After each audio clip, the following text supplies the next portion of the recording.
Hello, welcome to the online learning platform of Sri Swaminarayan Institute of Technology, Part Gandhinagar.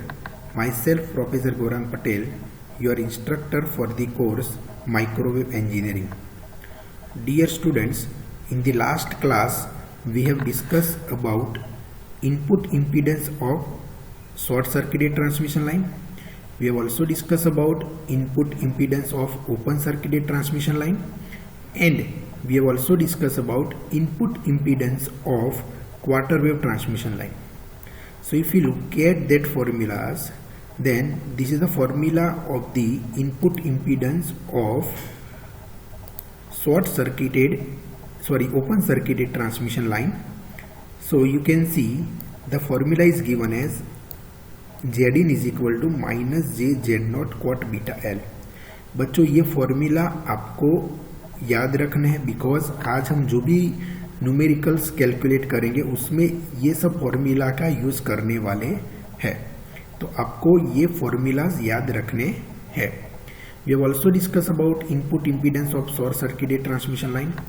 So input impedance of short circuited transmission line is given as Zin is equal to j Z0 tan beta L. We have also calculated input impedance of quarter wave transmission line. So input impedance of quarter wave transmission line is given as Zin is equal to Z0 square divided by ZL. What is Z0 square? What is Z0? Z0 is nothing but characteristic impedance of this line. ZL is the load impedance with which the line is terminated, and Zin is the input impedance at this location. That this is the input impedance Zin. Okay, this is input impedance Zin, and this formula is for quarter wave transmission line. What is quarter wave transmission line? The line which has length of lambda divided by 4. तो ये formula भी हम आज use करने वाले हैं. Okay, मतलब जो भी हमने लास्ट लेक्चर में जो डिस्कस किया था उसके फॉर्मूलाज पे न्यूमेरिकल्स हम आज कैलकुलेट करने वाले हैं. We have also discuss about the losses associated with the transmission line. So there are total 5 losses that we discuss: attenuation loss, reflection loss, transmission loss, return loss and insertion loss. Okay, now today we will discuss some numericals based on the transmission line. So our first numerical, so let me read the question first. Consider the 3 meter long lossless air-filled transmission line as shown in figure. It has characteristic impedance of 120 pi, is terminated by short circuit and excited with frequency of 37.5 megahertz. Then what should be the nature of input impedance of this line? हमारे पास हमें ये specification वाली हमारे पास transmission line है, तो उसका input impedance का nature कैसा होगा वो हमें फाइंड करना है. तो हमारे पास 4 ऑप्शन है, ये 4 में से हमें एक एप्रोप्रिएट करेक्ट आंसर फाइंड करना है. तो पहला ऑप्शन है open line, second short, third is the inductive and fourth is capacity. तो हम पहले क्या फाइंड करेंगे बेटा, हम इनपुट इम्पीडेंस फाइंड करेंगे. ये लाइन के लिए इनपुट इम्पीडेंस फाइंड करेंगे. तो यहाँ पे हमें ये जो क्वेश्चन में जितने भी स्पेसिफिकेशन दिए उसको एक बार अच्छे से पढ़ लो और ये फिगर को भी एक बार अच्छे से ऑब्जर्व करो. तो यहाँ पे ये लाइन जो है उसकी लेंथ कितनी है बेटा, 3 मीटर. तो ये लेंथ हो गई 3 मीटर. लॉसलेस ट्रांसमिशन लाइन है, वेरी इंपॉर्टेंट. सो मतलब जो भी हमने एनालिसिस किया है लॉसलेस लाइन का, all the analysis are true for this line. मतलब जो भी एनालिसिस, जो भी इक्वेशन हमने डिराइव की है लॉसलेस ट्रांसमिशन लाइन के लिए, वो यहाँ पे हम एप्लीकेबल मतलब अप्लाई कर सकते हैं. एयरफील्ड मतलब मीडियम जो है वो एयर है. It has characteristic impedance of 120 pi. It means that Z0 is equal to 120 pi. Very important. Z0 is equal to 120 pi. Is terminated by short circuit. मतलब यहाँ पे जो लोड के साथ उसको हमने टर्मिनेट किया है वो कैसा है, शॉर्ट सर्किट है। मतलब शॉर्ट सर्किट का मतलब है load impedance ZL is equal to 0। Okay, ये हमने ऑलरेडी डिस्कशन कर लिया है कि अगर शॉर्ट सर्किट है then ZL is equal to 0 and open circuit है then ZL is equal to infinity and it is excited with the frequency of 37.5 megahertz. मतलब उसकी जो फ्रीक्वेंसी है, एक्साइटेशन फ्रीक्वेंसी, वो है 37.5 मेगाहर्ट्ज। तो हमें इनपुट इम्पीडेंस का नेचर फाइंड करना है। तो पहले हम क्या करेंगे, इनपुट इम्पीडेंस को फाइंड करेंगे, फिर फाइंड करने के बाद हम देखेंगे कि इसका नेचर कैसा है। तो बच्चों याद करो, अभी मैंने रिकॉल करवाया था प्रीवियस लेक्चर, उसमें मैंने बोला था कि ये जो शॉर्ट सर्किटेड ट्रांसमिशन लाइन होती है, शॉर्ट सर्किटेड ट्रांसमिशन लाइन होती है, उसके इनपुट इम्पीडेंस का फॉर्मूला है Zin is equal to j Z naught 10 beta L. Very important, Zin is equal to j Z naught 10 beta L. तो बच्चों यहाँ पे देखो, ये जेड नॉट हमें पता है, दैट इज 120 पाई। ये beta, what is beta, that is a phase constant and beta is nothing but it is the 2 pi divided by lambda. तो यहाँ पे हम क्या करेंगे, बीटा को 2 पाई डिवाइडेड बाय लैम्बडा से रिप्लेस करेंगे। So 2 pi divided by, and length is also given, that is 3 meter. So put all this value, j 120 by 10 2 pi divide by lambda and length कितनी है 3 metre, तो इसकी जगह पे 3 रखो। यहाँ पे मुझे लैम्बडा यहाँ पे मुझे पता नहीं है, तो I have to first find out the lambda. तो यहाँ पे फ्रीक्वेंसी मुझे पता है और लैम्बडा मुझे क्या करना पड़ेगा, फाइंड करना पड़ेगा। तो फ्रीक्वेंसी एंड लैम्बडा का क्या रिलेशन है, that is C is equal to lambda into f. C is equal to lambda into f. Okay, तो लैम्बडा क्या हो जाएगा बेटा, C divided by f, C divided by f. What is C? C is nothing but speed of light in free space, that is 3 multiplied by 10⁸ meter per second divided by frequency.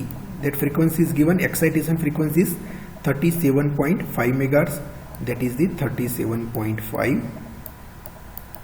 multiply by 10⁶। उसको hertz में convert कर लेते हैं, 10⁶। और इसको हम solve करेंगे तो हमें वेवलेंथ मिलेगी 8 मीटर। कितनी मिलेगी, 8 meter. If you calculate this in calculator then you can find it 8 meter. तो लैम्बडा की जगह पे हम 8 मीटर रखेंगे और ये जो पूरा है उसको अगर हम थोड़ा कैलकुलेट करेंगे तो ये हो जाएगा 3 पाई डिवाइडेड बाय 4। एंड बेटा 3 pi divided by 4 is nothing but it is -1। 3 pi divided by 4 is equal to -1। तो ये पूरा टर्म -1 हो जाएगा। तो इनपुट इम्पीडेंस कितना मिलेगा, Zin is equal to -j120 pi. तो ये हमें इनपुट इम्पीडेंस मिल गया।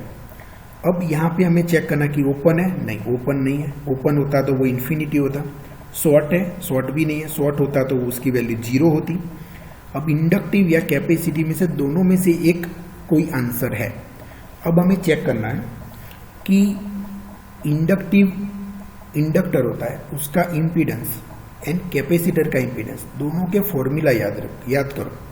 तो बेटा इंडक्टिव रिएक्टेंस मतलब इंडक्टिव इम्पीडेंस जो होता है उसका जो इमेजनरी पार्ट होता है वो क्या होता है, इंडक्टिव रिएक्टेंस का फॉर्मूला अगर आप याद करेंगे तो इंडक्टिव रिएक्टेंस का फॉर्मूला होता है that is XL is equal to j⍵L। याद करो, आपके बेसिक जो नेटवर्क थियरी का कोर्स है नेटवर्क एनालिसिस, उसको याद करेंगे तो नेटवर्क एनालिसिस में आपने पढ़ा होगा कि इंडक्टर का जो इंडक्टिव रिएक्टेंस होता है उसका फॉर्मूला है XL is equal to j⍵L।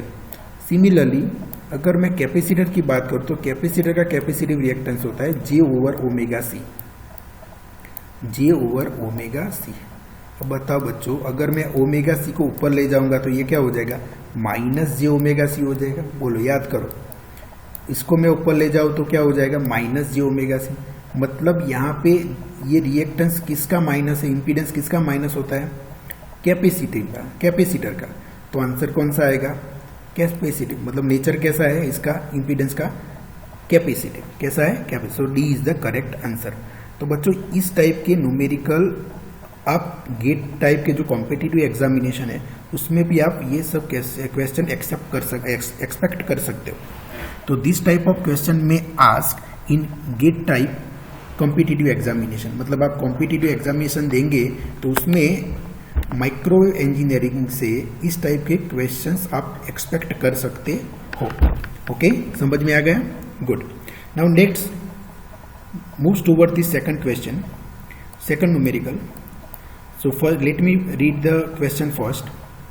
A transmission line terminated into two branches each of length lambda by 4 as shown in figure. मतलब ये हमारे पास ट्रांसमिशन लाइन है, ये ट्रांसमिशन लाइन है, उसको हमने दो ब्रांचेस में टर्मिनेट किया है.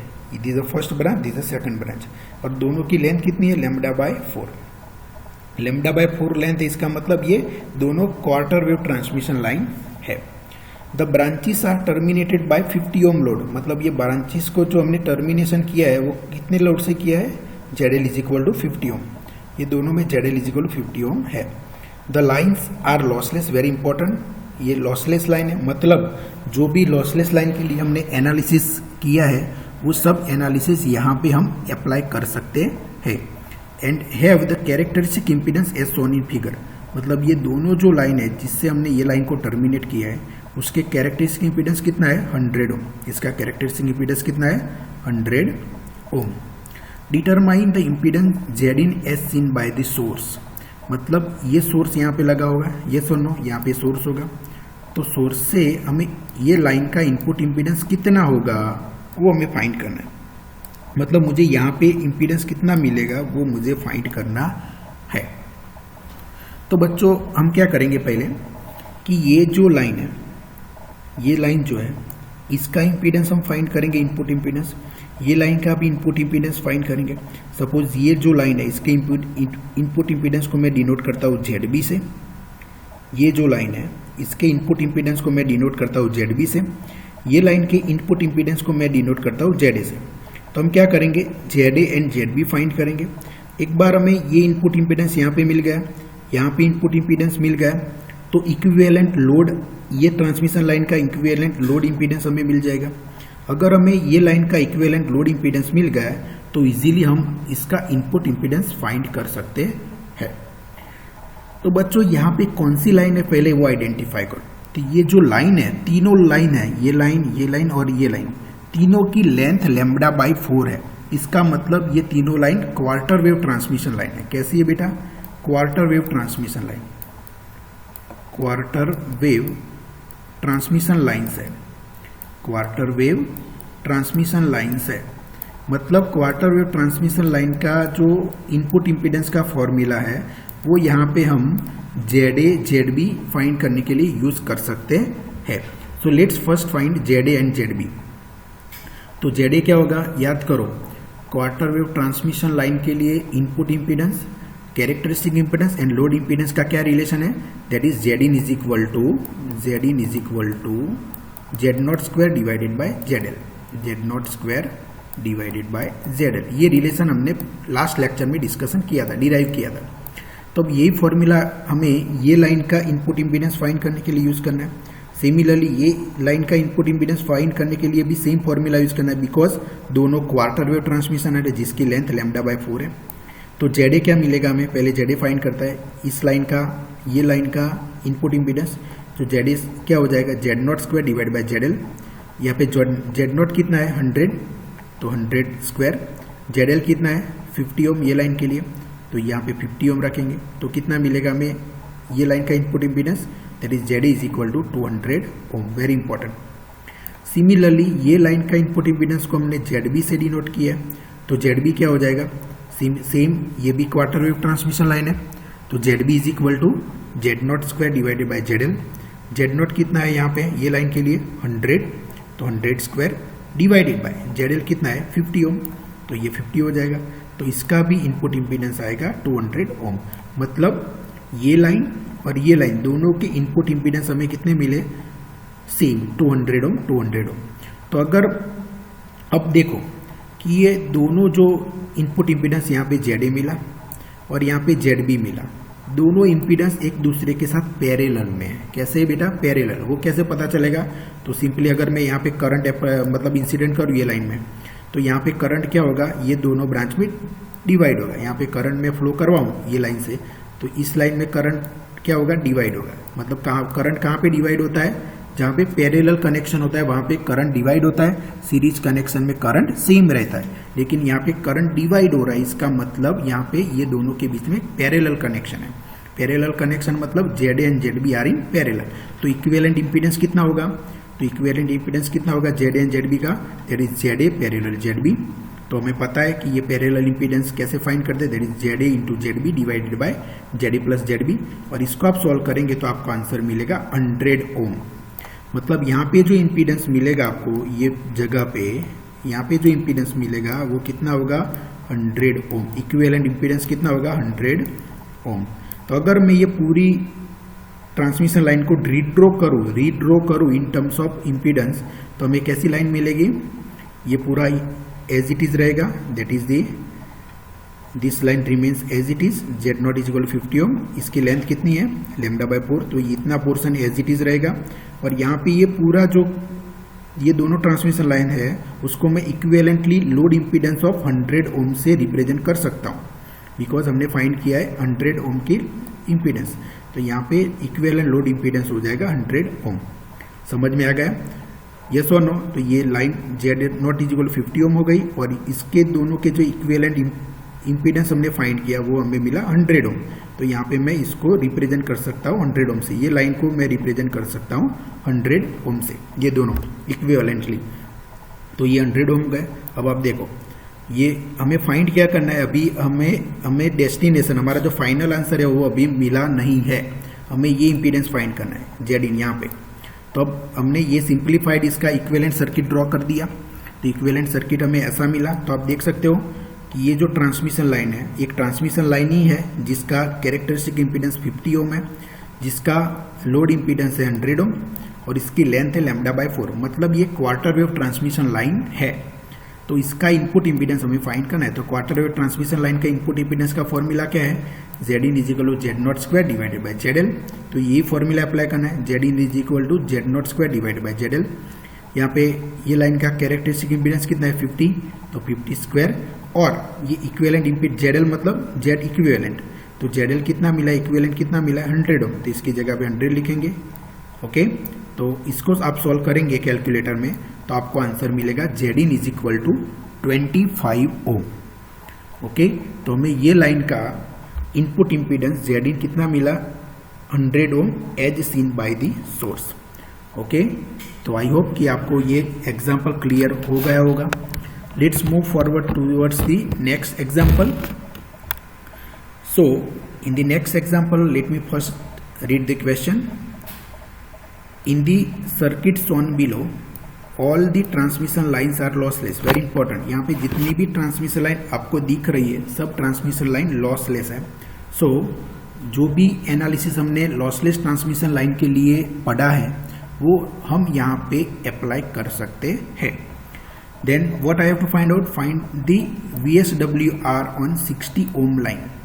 मतलब ये जो 60 ओम लाइन है आपको दिख रही है, ये 60 ओम लाइन है कैरेक्टरिस्टिक इंपीडेंस, इसका यहाँ पे मुझे VSWR फाइंड करना है। यहाँ पे मुझे क्या फाइंड करना है, VSWR, ये लाइन का VSWR फाइंड करना है।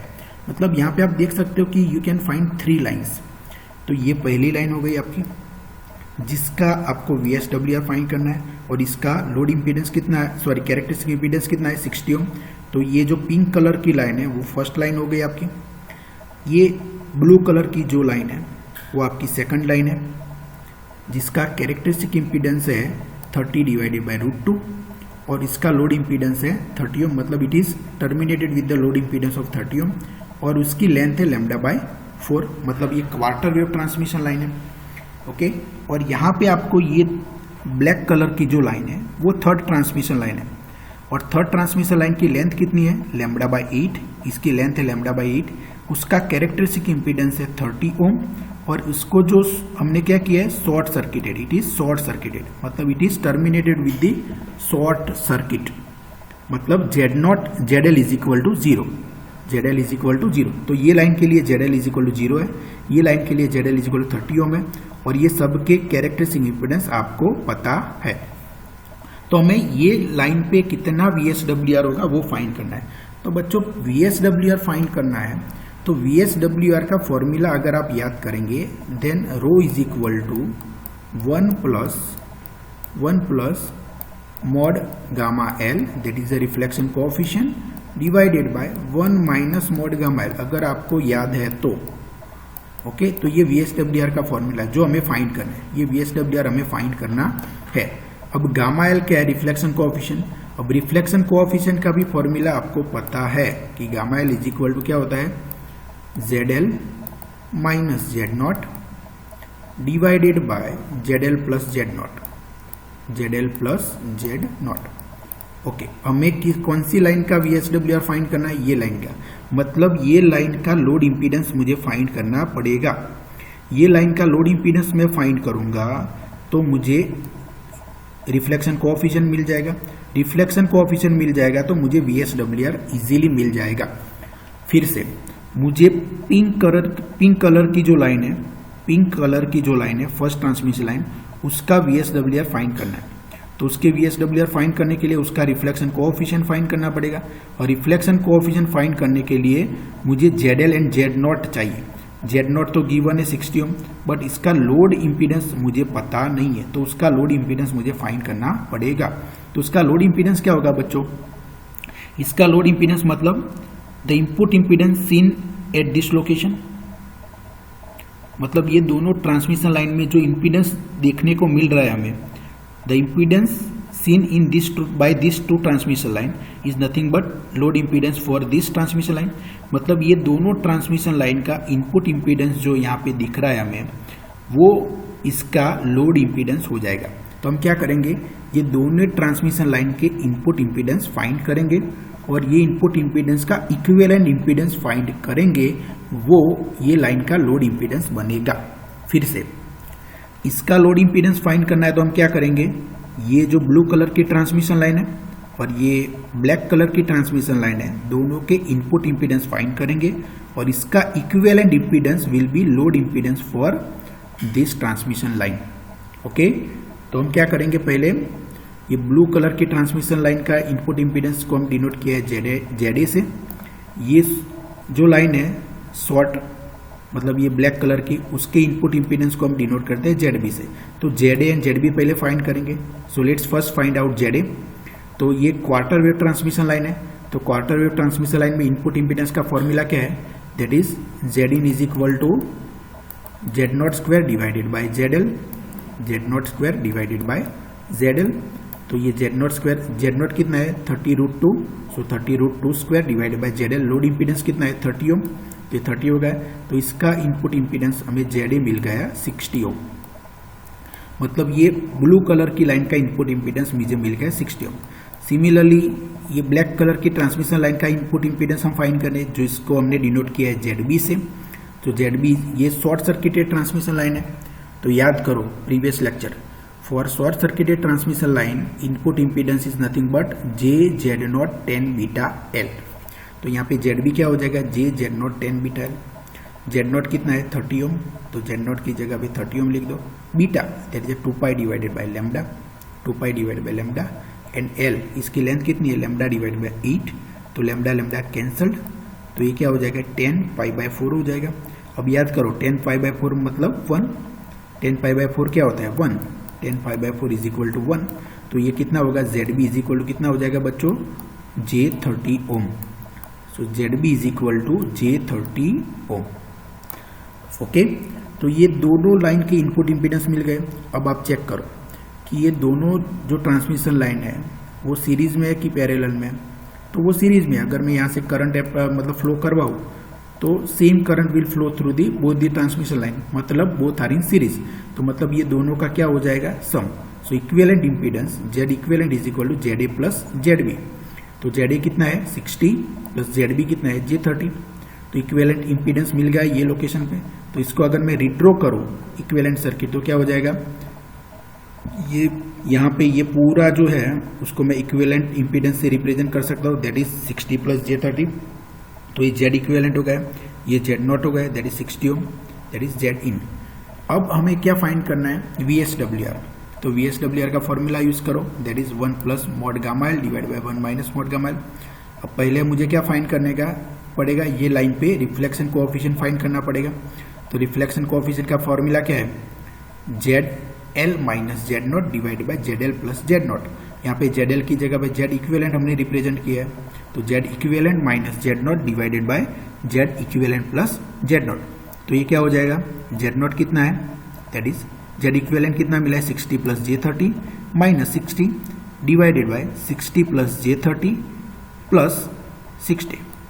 तो ये कितना हो जाएगा, इसको आप सॉल्व करेंगे तो आपको आंसर मिलेगा 0.2425। इसको आप सॉल्व करेंगे कैलकुलेटर में तो आपको आंसर मिलेगा। इसको आप सॉल्व करेंगे, कॉम्प्लेक्स नंबर है, division of the complex number. हाँ, तो आप आई होप कि आपको पता होगा कि डिवीजन कैसे करते हैं, कॉम्प्लेक्स नंबर का डिवीजन कैसे करता है। तो इसको आप सॉल्व करेंगे तो आपको मॉड्यूलस कितना मिलेगा, mode of this gamma L that is 0.2425। उसको डिवाइड करके इसको सिंप्लीफाई करके इसका मॉड्यूलस फाइंड करना है, mod. So mod gamma L is equal to 0.2425। अब ये जो आंसर मिला 0.2425 इसको VSWR के एक्सप्रेशन में रख देते हैं, तो ये हो जाएगा 1 प्लस 0.2425 डिवाइडेड बाय 1 माइनस 0.2425। तो इसका आंसर मिलेगा 1.64। So VSWR for this transmission line 60 ohm transmission line is 1.64। Very important. और आप वेरीफाई करो कि रो की वैल्यू कितनी, मतलब रेंज कितनी है रो की वैल्यू की, दैट इज 1 से लेके इन्फिनिटी के बीच में होनी चाहिए। VSWR की वैल्यू 1 से लेके इन्फिनिटी के बीच में होनी चाहिए। तो आप देख सकते हो कि 1 से लेके इन्फिनिटी के बीच में है। अगर 1 से कम होती तो मतलब आपका आंसर गलत है। ओके, तो इस तरह से आप चेक कर सकते हो। Now let's look at the next numerical. So let me first read the question. A local transmitter represented by equivalent voltage source of 50 volt in series with an internal resistance of Rg is equal to 50 ohm. मतलब transmitter जो है उसको equivalently हम represent कर सकते हैं voltage source of 50 volt in series with it internal resistance of 50 ओम।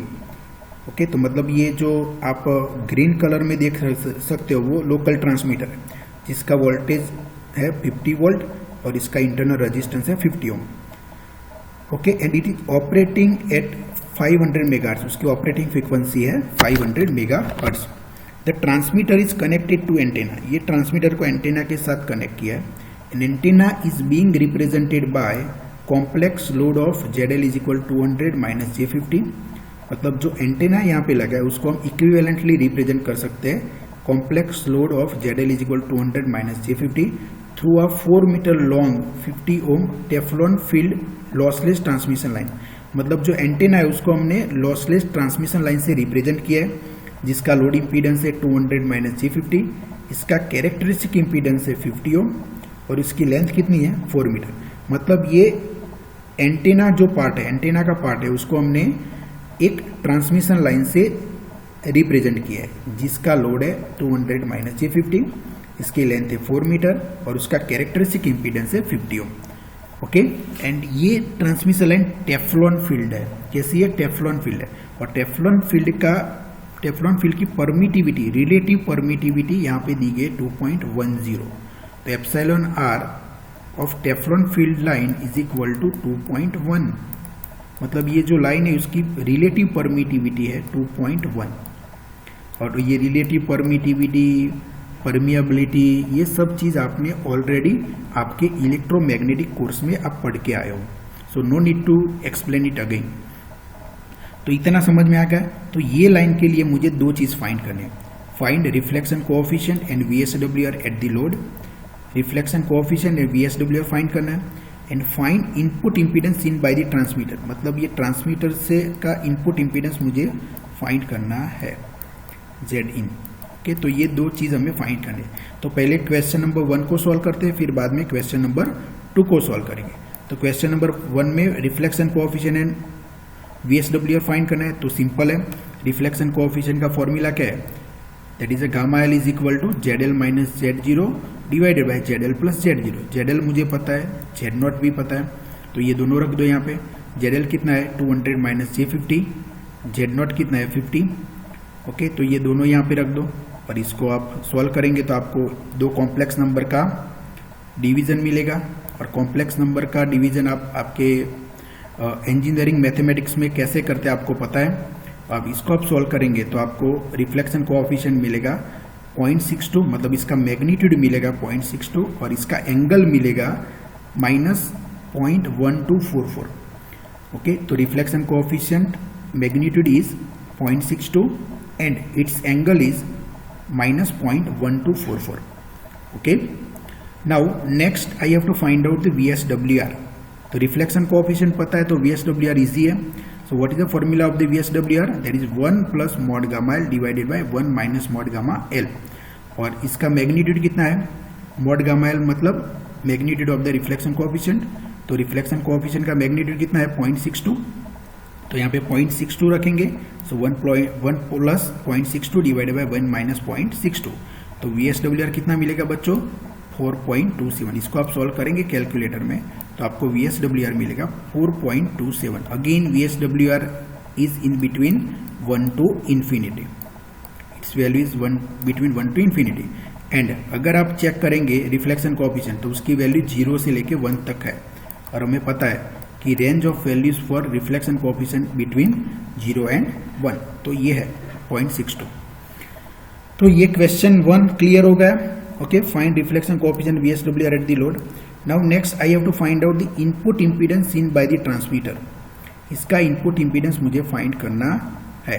तो बच्चों सिंपल है, Zin मुझे फाइंड करना है, Z0 एंड ZL पता है, तो हम क्या करेंगे? इंपीडेंस ट्रांसफॉर्मेशन रिलेशन यूज कर सकेंगे।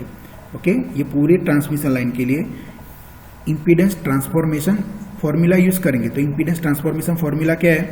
That is Zin is equal to Z0 inside the bracket ZL plus J Z0 tan beta L divided by Z0 plus J ZL tan beta L।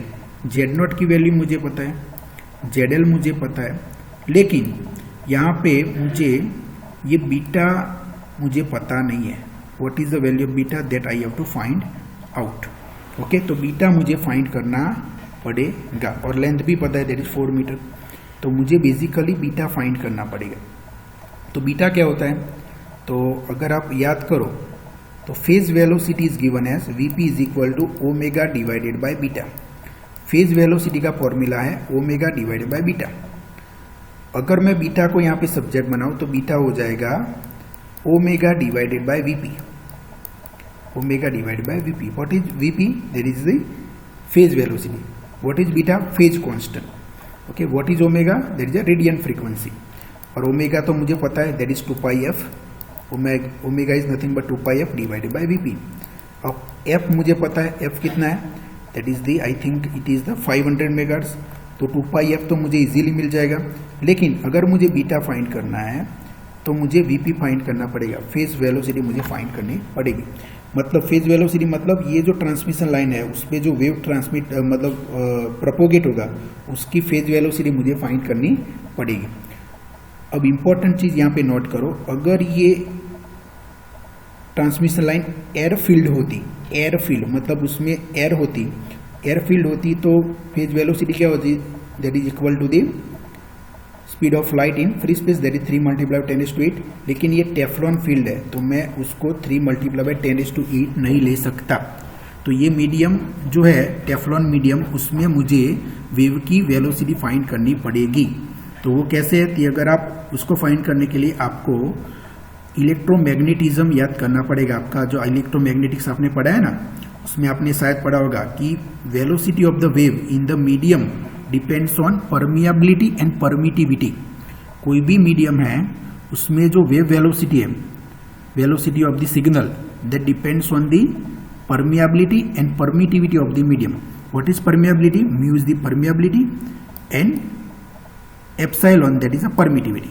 तो अगर कोई मीडियम में wave की velocity आपको find करनी है तो उसका फॉर्मूला है Vp इज इक्वल टू 1/√ऑफ म्यू इंटू एप्साइलॉन। अब mu is nothing but mu naught into mu R, mu is nothing but mu naught into mu R. ये सब फिजिक्स में भी आप पढ़ के आए हो और इलेक्ट्रोमैग्नेटिज्म में आपने पढ़ा होगा। And epsilon is nothing but epsilon naught divided by epsilon R, sorry epsilon naught into epsilon R. What is mu naught? Permeability of free space. What is mu r? Relative permeability. What is epsilon naught? That is the permittivity of free space, and epsilon r there is a relative permittivity. Okay, तो यहाँ पे mu की जगह पे mu naught into mu R लिखेंगे, epsilon की जगह पे epsilon naught into epsilon R लिखेंगे, और इसको थोड़ा रीअरेंज करेंगे तो मैं ये फॉर्मूला को मैं ऐसे लिख सकता हूँ 1/√* of mu naught into epsilon not, ये दोनों को क्लब कर दिया। अब यहाँ पे मैग्नेटिक प्रॉपर्टी नहीं है, कोई भी मैग्नेटिक प्रॉपर्टी ये मीडियम की नहीं है, हमें यहाँ पे मतलब गिवन नहीं है, मैग्नेटिक प्रॉपर्टी नहीं है। तो यहाँ पे मैग्नेटिज्म का कोई इंट्रोडक्शन नहीं है, मतलब मैग्नेटिक प्रॉपर्टी नहीं है ये मीडियम की, तो इसको हम ये जो म्यू आर है उसको हम इग्नोर कर सकते हैं। तो mu R can be ignored, तो क्या बचेगा 1/√* ऑफ एप्सिलॉन आर। अब mu naught and 1/, very important, 1/μ0 of mu naught into epsilon naught is nothing but speed of light in free space. ये speed of light in free space, ये speed of light का example है, मतलब speed of light in free space is given है c is equal to 1/√* of mu naught into epsilon not, मतलब इसको हम replace कर सकते हैं c से। तो ये फॉर्मूला क्या हो जाएगा, Vp is equal to c divided by √ of epsilon r। c की वैल्यू हमें पता है, that is 3 × 10⁸ metre per second. Epsilon r that is nothing but given, epsilon r is given, that is the 2.1। तो इसकी जगह पे हम 2.1 लिखेंगे, सॉरी यहाँ पे 2.1 लिखेंगे, तो √ ऑफ 2.1, और इसको हम सॉल्व करेंगे तो हमें फेज वेलोसिटी मिल जाएगी। अब बीटा फाइंड करना है, तो बीटा के फॉर्मूला में 2π, f की जगह पे 500 मेगाहर्ट्ज लिख देंगे, और ये जो bp है इसकी जगह पे हम लिख देंगे 3 × 10⁸ डिवाइड बाय √ ऑफ 2.1, और इसको आप कैलकुलेटर में सॉल्व करेंगे तो आपको बीटा की वैल्यू मिलेगी 15.18 रेडियन पर सेकंड, 15.18 रेडियन पर सेकंड। ओके, अब बीटा की वैल्यू मिल गई, तो ये सब वैल्यू यहाँ पे रख दो, तो क्या हो जाएगा हमारा formula Zin is equal to Z0। Z0 कितना है 50 ओम, तो 50 ओम। ZL कितना है 200 - J50, तो ZL की वैल्यू रख दी, ये Z0 है 10, बीटा दैट इज 15.18, और L is nothing but length कितनी है ट्रांसमिशन लाइन की 4 meter, that is given. Okay, 4 meter है। Similarly that is Z0 plus J into ZL 10 beta L। ये सब वैल्यू रख के आप इसको सॉल्व करेंगे, कॉम्प्लेक्स नंबर का सॉल्यूशन है, मतलब कॉम्प्लेक्स नंबर का मैथमेटिक्स आपको पता होगा, तो आप इसको सॉल्व करेंगे तो आपको आंसर मिलेगा Zin is equal to 14.66 minus J 24.17। Zin is equal to 14.66 minus J 24.17 ohm, इसका यूनिट होगा ओम। ओके, सो आई होप कि आज हमने जितने भी न्यूमेरिकल ट्रांसमिशन लाइन के डिस्कस किए वो आपको समझ में आ गया होगा। तो हमने कौन कौन से न्यूमेरिकल डिस्कस किए, we have discuss numerical related to VSWR, reflection coefficient, input impedance of some special kind of transmission line. Okay, so let's stop here, we will discuss other aspect of this transmission line in our next video lecture. Thank you very much.